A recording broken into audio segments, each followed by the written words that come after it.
Click করুন নিচে দেওয়া বেল আইকনে। সাবস্ক্রাইব করুন 24 আওয়ার্স টিভিকে। সব সময় আপডেট থাকুন খবরে। কথাই আছে, জীবজগতের শ্রেষ্ঠ প্রাণী মানুষ, কারণ সে তার নিজের বুদ্ধিমত্তা দিয়ে, নিজের কথা বলার ক্ষমতা দিয়ে সব অসম্ভবকে সম্ভব করেছে, সব লড়াই জয় করেছে।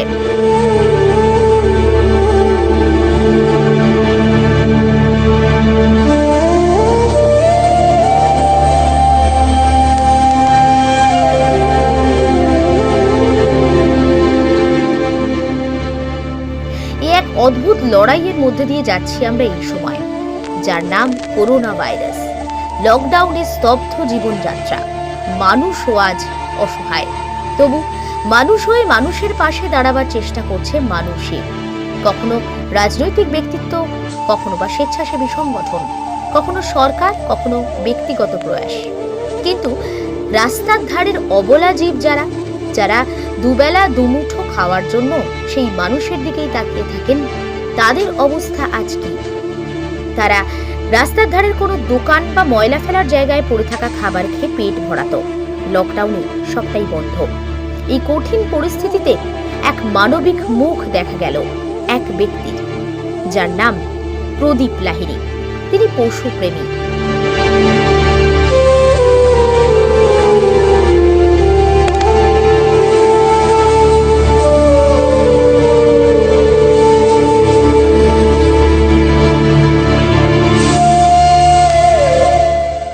44 নম্বর ওয়ার্ডের চৌধুরীপাড়ার অম্বিকা কুণ্ডু লেনের বাসিন্দা।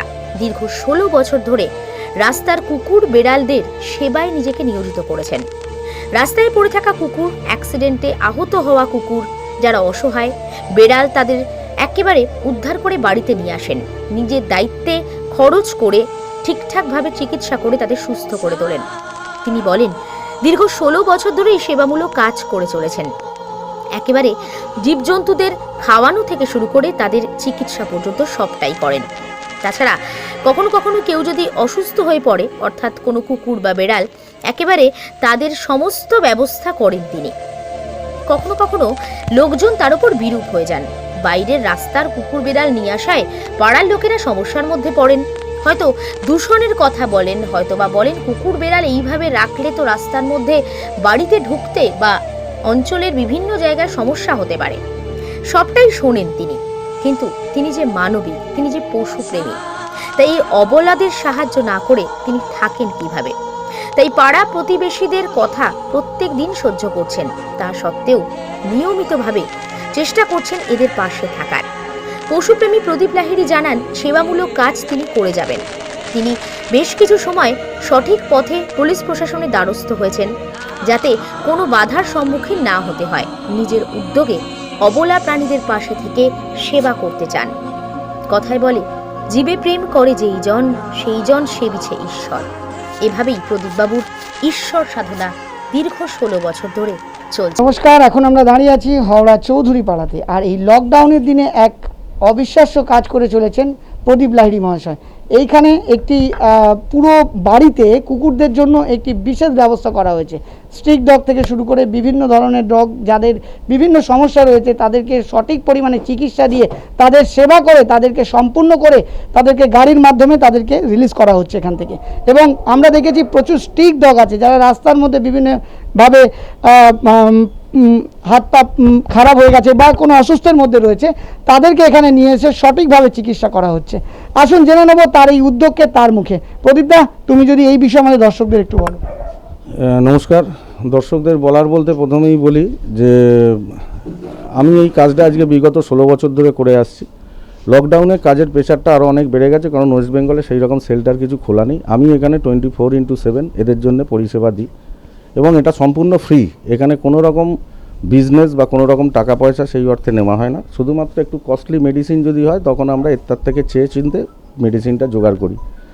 এখন সমস্যা হচ্ছে, আজকের এই পরিস্থিতির মধ্যেও আমার আশেপাশের কিছু সংখ্যক ব্যক্তি তারা ভাবে আমি এটা করে বোধহয় প্রচুর টাকা ইনকাম করি, এটা আমার একটা বিজনেস।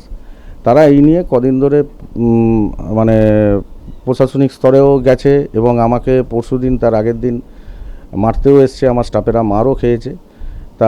তারপরে আমি আমার যেরকম জায়গায় বলার কথা আমি সেরকমভাবে আমি ব্যাপারগুলোকে জানাই এবং থানায় প্রশাসনের কাছেও দ্বারস্থ হই।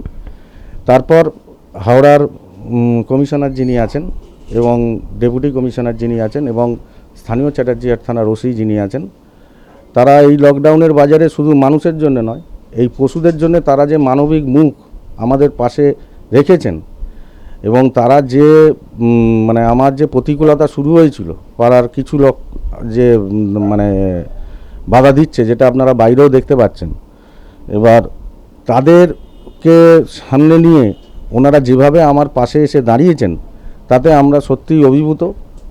এটা তো মানুষের জন্য নয়, এটা এই অবলা প্রাণীগুলোর জন্য। আজকে এই অবলা প্রাণীগুলোর যদি আমার মতন যারা সেবা করে যাচ্ছে, তারা যদি সেবা বন্ধ করে দেয়, তাহলে রাস্তায় 24 ঘন্টার মধ্যে শয়ে শয়ে কুকুর মরে পড়ে থাকবে। তাদের কিন্তু সরানোর কেউ লোক থাকবে না। আজকে যারা ভাবছে যে পৃথিবীতে তারা একাই বাঁচবে আর কেউ বাঁচবে না, এই ধারণাটা কিন্তু সম্পূর্ণ ভুল। পৃথিবীতে বাঁচার অধিকার সবার আছে এবং মানুষ হয়ে আমি মনে করি যে মানুষ ছাড়াও যে অ্যানিমেলস আছে বা যে জীব আছে, তাদেরকে বাঁচিয়ে রাখার দায়িত্বও কিন্তু আমাদের একটা সামাজিক দায়বদ্ধতা। আজকে এখানে আপনারা নিশ্চয়ই এসেছেন, আপনারা নিজেরা ঘুরছেন, এমন কিছু মানে অপরিষ্কার বা এমন কিছু মানে কাজ এখানে হচ্ছে না যেটা আপনাদের মনে হবে যে হাইজিনিক নয়। আমি এখানে সম্পূর্ণ হাইজিনিক মেনটেন করি এবং এরা যখন কাজে বেরোয় তখন প্রত্যেকে এরা পিপি ড্রেস পরেই বেরোয়। তো আগের দিন তারা প্রেস এসেছিল, অনেক প্রেসকে মারধর করতে গেছিলো, সেই সময় থানা থেকে লোক এসেছিলেন এবং আজকেও দেখছেন আপনারা এসছেন কিভাবে তারা ঘিরে ধরছে আপনাদের। তো আমার একটাই অনুরোধ তাদেরকে, যারা আমার বিপক্ষে আছেন, যে তাদের মানবিক একটা শুভবুদ্ধি সম্পন্ন মানুষ যেমন হওয়া উচিত সেটা হোক। কষ্ট হয় না যে তা নয়, কিন্তু সেই কষ্টটা এমন নয় যে আমাকে অমানবিক হয়ে যেতে হবে। তো সব কিছু মিলিয়েই আজকে আমরা লকডাউনে বন্দি হয়ে আছি, এটা কি কষ্ট নয়? এটাও তো কষ্ট। আজকে আমার ফ্যামিলিতে যদি একজনের কারুর করোনা হয়, তারপরে আমরা সব কোয়ারেন্টিনে চলে যাব, সেটাও তো একটা কষ্ট। তা সুতরাং পৃথিবীতে বাঁচতে গেলে কষ্ট সুখ সব নিয়েই বাঁচতে হবে। তাদের জন্য এই অবলা প্রাণীগুলোকে আমরা মেরে ফেলবো, এক্ষুনি তাদেরকে রাস্তায় নামিয়ে দিতে হবে। এই যে প্রতিবাদ, এই যে লড়াইটা, এই লড়াইতে আবার একবার আমি ধন্যবাদ জানাই স্থানীয় প্রশাসন, স্থানীয় যারা বড় মাথা যারা আছেন, তারা প্রত্যেকে আমার পাশে এসে দাঁড়িয়েছেন এবং স্বয়ং মেনকা গান্ধী ফাউন্ডেশনে আমি ফোন করেছিলাম, মেল করেছিলাম। স্বয়ং মেনকা গান্ধী স্বয়ং নিজে আমাকে কালকে ফোন করেছিলেন এবং তিনিও স্থানীয় প্রশাসনের সঙ্গে কথা বলেছেন। সর্বসম্মতভাবে আমি এটুকুনি বলতে পারি, আমাদের এই রাজ্য সরকারের যে প্রশাসন, সেই প্রশাসন শুধু মানুষের ক্ষেত্রে নয়, এই অবলা প্রাণীদের ক্ষেত্রেও যেভাবে আমাদের সঙ্গে মানবিক মুখ তাদের ফুটে এলো, আমি চাই এইটা আমার মাধ্যমে আরও বহু সংখ্যক মানুষ জানুক যে পৃথিবীতে এখনও সেই রকম মানুষ আছে যারা মনে করে যে সবাইকে বাঁচিয়ে রাখার দায়িত্বটা কিন্তু মানুষেরই। আমার এখানে ডাক্তার আসে, ডাক্তার আসার পর আমি নিজে একজন প্যারামেড, ডাক্তার আসার পর যেভাবে ট্রিটমেন্ট গাইড করে সেইভাবে আমরা ট্রিটমেন্ট করি এবং অসহায় কুকুর যারা রাস্তায় ঘা হয়ে গেছে, অ্যাক্সিডেন্টে পড়ে আছে, এইসব কুকুরকে আমরা খবর পেলে রেস্কিউ করে নিয়ে আসি। এখানে আমি যখনই কুকুর ডিসচার্জ হয় সবাইকে আমি র্যাবিস ভ্যাকসিনেশন করে দিই, যাতে যেখানে যাচ্ছে সেখানে গিয়ে সে যেন কারুর ক্ষতি না করতে পারে। এবং প্রতি বছর টাইম করে আমি 100 থেকে 150 কুকুর নিজের খরচায় এখানে লাইগ্রেশন করে দিই, যাতে কুকুরের বাচ্চা না হয়, কুকুরের সংখ্যা লিমিটেড থাকে। এবং সর্বোপরি 24/7 যে কোনো জায়গা থেকে যদি মানুষ বিপদে পড়ে পাগলা কুকুর কামড়াচ্ছে, আপনারা আসুন, আমরা কিন্তু সঙ্গে সঙ্গে সেখানে ঝাঁপিয়ে পড়ে যাই এবং সেই কুকুরটাকে যেভাবেই হোক রেস্কিউ করে আমরা তাদেরকে নিষ্কৃতি দিই। এবং আমরা জানি র্যাবিস কুকুর বেশি দিন বাঁচে না, 72 ঘন্টা ম্যাক্সিমাম তারা হয়তো বেঁচে থাকতে পারে। তাদেরকে সেইভাবে একটা শেল্টারে রেখে তারা মৃত্যুবরণ করলে তাদের যে প্রক্রিয়ায় তাদেরকে ডিসপোজ করা দরকার আমরা সেই প্রক্রিয়ায় ডিসপোজ করে দিই। এতে সমাজের মানুষের পাগলা কুকুরের থেকে সংক্রমণ হওয়ার যে ভয়, সেটাও আমরা কিন্তু অনেকটা আমাদের পার্ট থেকে, আমাদের যতটা খবর আসে, আমরা যতটা এরিয়ার মধ্যে কাজ করতে পারি আমরা কিন্তু এটা করি। আর আজকে এনারা বাইরে আমার যারা অপোনেন্ট তারা বলছে বিভিন্ন জায়গা থেকে কুকুর আসবে তো আজকে তো শেল্টার কোনো জায়গায় খোলা নেই, অসহায় কুকুরগুলো যাবে কোথায়? রাত্রি 2-2-2:30টার সময় অ্যাক্সিডেন্ট হচ্ছে, কুকুরগুলোকে নিয়ে যারা আসছে তাদেরকে আমার পরিষেবা দিতে হচ্ছে। এটা যদি আমার অপরাধ হয়ে থাকে, প্রশাসন যদি মনে করে এটা আমার অপরাধ, এবং যারা আমার বিপক্ষে আছে তাদেরকে আমি বারবার ধরে বলছি এরকম মার দাঙ্গা চেঁচামেচি না করে তোমরা প্রশাসনের কাছে প্রশাসন কি বলে দেখো, প্রশাসন যদি মনে করে যে না এটাকে আমায় বন্ধ করে দিতে হবে, তার উপরে তো আর আমি যেতে পারবো না, তখন আমাকে অন্য ভাবনা চিন্তা করতে হবে।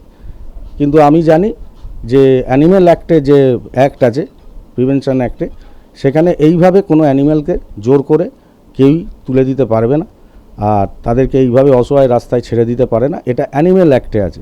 যারা বলছেন তারা জানে না, তারা এসব নিয়ে লেখাপড়া করে না, তারা শুধু নিজে বাঁচতে জানেন, তাই জন্যে তারা এইরকম প্রতিবাদ করছেন।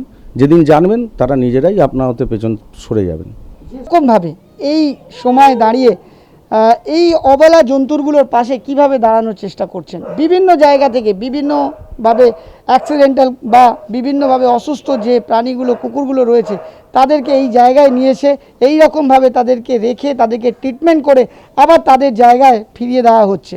এই মানবিকতার পরিচয় প্রদীপ লাহিড়ী মহাশয় দিয়েছেন এবং তিনি অনবরত কাজ করে চলেছেন। এই অসহায় পশুগুলোর পাশে দাঁড়ানোর চেষ্টা করেছেন।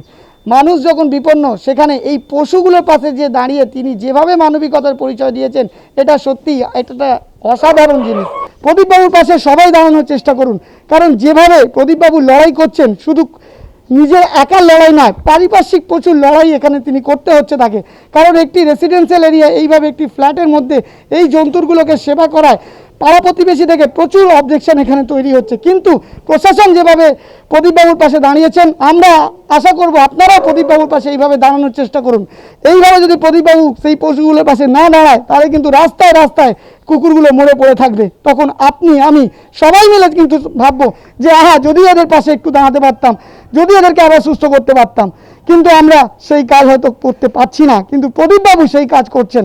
তাই আমরা সবাইকে অনুরোধ করব, এই চ্যানেলের মাধ্যমে যারা এই অনুষ্ঠান দেখছেন তাদেরকে অনুরোধ করব যে প্রদীপবাবু যেভাবে মানুষের পাশে দাঁড়ানোর চেষ্টা করছেন, যেভাবে এই জন্তুগুলোকে সেবা করে আবার তাদের প্রাণদান করার চেষ্টা করছেন, এই কাজকে আপনারা সবাই সাধুবাদ জানান এবং প্রদীপবাবুর পাশে দাঁড়ান। এবং যারা অবজেকশন করছেন তাদের ক্ষেত্রে বলবো, দয়া করে এরকম কাজ করবেন না। একটু কষ্ট হলেও আপনারা সবাই মানুষ, আমরা এই মানব, এই অবলা প্রাণীগুলোর পাশে যেন আমরা সবাই দাঁড়াতে পারি, এই আশা রেখে আমি ক্যামেরায় শোভনের সাথে Dipankar Chowdhury report, 24 hours TV, Chowdhury বাগান, হাওড়া। ক্লিক করুন নিচে দেওয়া বেল আইকনে, সাবস্ক্রাইব করুন 24 আওয়ার্স টিভিকে। সব সময় আপডেট থাকুন খবরে।